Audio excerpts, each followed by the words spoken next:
2024 നിന്നും ലോകം 2025 ചുവട് വെച്ചപ്പോൾ ഇന്ത്യൻ ക്രിക്കറ്റിൽ ശുഭപ്രതീക്ഷയാണ് ഇപ്പോൾ. കഴിഞ്ഞ വർഷം ഇന്ത്യയെ സംബന്ധിച്ച് അഭിമാനിക്കാൻ വകയുള്ള ചില നേട്ടങ്ങളുണ്ടായിരുന്നു.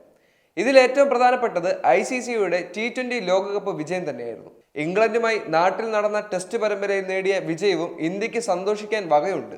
പക്ഷേ ന്യൂസിലൻഡിനെതിരായ ടെസ്റ്റ് പരമ്പരയിലേറ്റ 0-3 സമ്പൂർണ്ണ തോൽവി ഇന്ത്യക്ക് വലിയ നാണക്കേടായി മാറുകയും ചെയ്തിരുന്നു. ഈ വർഷം ചില സുപ്രധാന മാറ്റങ്ങൾ ഇന്ത്യൻ ക്രിക്കറ്റിൽ നമുക്ക് കാണാനായേക്കാം.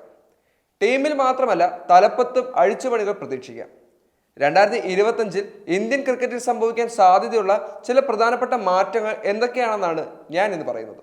നിലവിൽ ഗൗതം ഗംഭീറാണ് ഇന്ത്യൻ ടീമിനെ 3 ഫോർമാറ്റുകളിലും പരിശീലിപ്പിച്ചുകൊണ്ടിരിക്കുന്നത്. T20 ഫോർമാറ്റിൽ അദ്ദേഹത്തിന് കീഴിൽ ടീം കസറുകയാണെങ്കിലും മറ്റ് രണ്ടിലും വളരെയധികം പതറുകയാണ്. ഇത് തീർച്ചയായും ആശങ്കപ്പെടുത്തുന്ന കാര്യം തന്നെയാണ്. ഈ തരത്തിലാണ് 2025 ടീമിന്റെ മുന്നോട്ടുള്ള പോക്കെങ്കിൽ ഗംഭീർ ഭയപ്പെടുക തന്നെ വേണം. അദ്ദേഹത്തെ കോച്ച് സ്ഥാനത്ത് നിന്നും പുറത്താക്കാൻ BCCI നിർബന്ധിതരായേക്കാം. ന്യൂസിലൻഡുമായി കഴിഞ്ഞ വർഷം നടന്ന ടെസ്റ്റ് പരമ്പരയിൽ ഇന്ത്യ 3-0 തൂത്തുവാരിയിട്ടപ്പോൾ തന്നെ ഗംഭീറിന്റെ കസേരയ്ക്ക് ഇളക്കം തട്ടിയിട്ടുണ്ടായിരുന്നു. അതിനു മുമ്പ് ശ്രീലങ്കയോട് ഏകദിന പരമ്പരയിലേറ്റ ഞെട്ടിക്കുന്ന തോൽവിയും അദ്ദേഹത്തിന് ക്ഷീണമായിരുന്നു. ഇപ്പോൾ ഓസ്ട്രേലിയക്കെതിരായ ബോർഡർ ഗവാസ്കർ ട്രോഫിയും ഇന്ത്യ കൈവിടുന്ന ഘട്ടത്തിലാണ്. ഇതോടെ WTC ഫൈനൽ പ്രതീക്ഷയും അസ്തമിക്കുകയും ചെയ്യും. ഇന്ത്യൻ താരങ്ങളുമായി ഗംഭീറിന്റെ ബന്ധത്തിലും ഇപ്പോൾ വിള്ളൽ വീഴുന്ന റിപ്പോർട്ടുകൾ വരുന്നുണ്ട്. ഇങ്ങനെയൊരു സാഹചര്യത്തിൽ അദ്ദേഹത്തിന് അധികമായി മുന്നോട്ട് പോവുക കടുപ്പമാകും.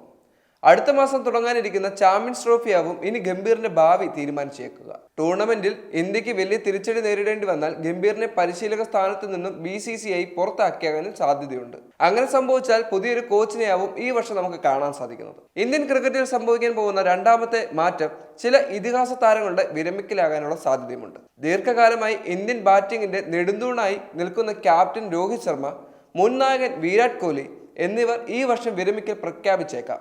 ഒരുപക്ഷെ ICC ചാമ്പ്യൻസ് ട്രോഫിക്ക് പിന്നാലെ തന്നെ ഇത് പ്രതീക്ഷിക്കാം.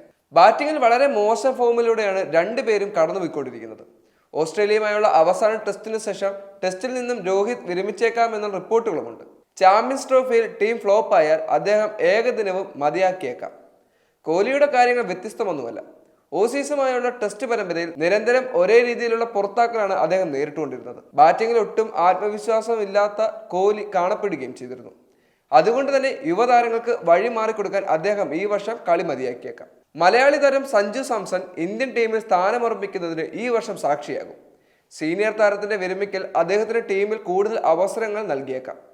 മികച്ച പ്രകടനങ്ങളിലൂടെ ടീമിലെ തന്റെ സ്ഥാനം ഭദ്രമാക്കാൻ തന്നെയായിരിക്കും സഞ്ജുവിന്റെ ശ്രമം. കഴിഞ്ഞ വർഷം അവസാനത്തോടെ 7 T20കളിൽ 3 സെഞ്ചുറികളിലായി അദ്ദേഹം കസറിയിരുന്നു. ഈ പ്രകടനത്തോടെ T20യിൽ തന്റെ സ്ഥാനവും താരം ഏറെക്കുറെ ഉറപ്പിച്ചിരിക്കുകയാണ്. ഇനി ഏകദിനത്തിലും സ്ഥിരം സാന്നിധ്യമാവുന്നതിനൊപ്പം ടെസ്റ്റിലും അരങ്ങേറ്റത്തിനൊരുങ്ങുകയാണ് സഞ്ജു. ആഭ്യന്തര ക്രിക്കറ്റിൽ കേരളത്തിനായി മികച്ച പ്രകടനങ്ങൾ നടത്തിയാൽ അദ്ദേഹത്തിന് ടെസ്റ്റ് ടീമിലേക്ക് തീർച്ചയായും വിളിയും പ്രതീക്ഷിക്കാം. ഓൾ ഫോർമാറ്റ് താരമായി അദ്ദേഹത്തെ ഈ വർഷം കാണാമെന്ന പ്രതീക്ഷയിലാണ് ആരാധകർ.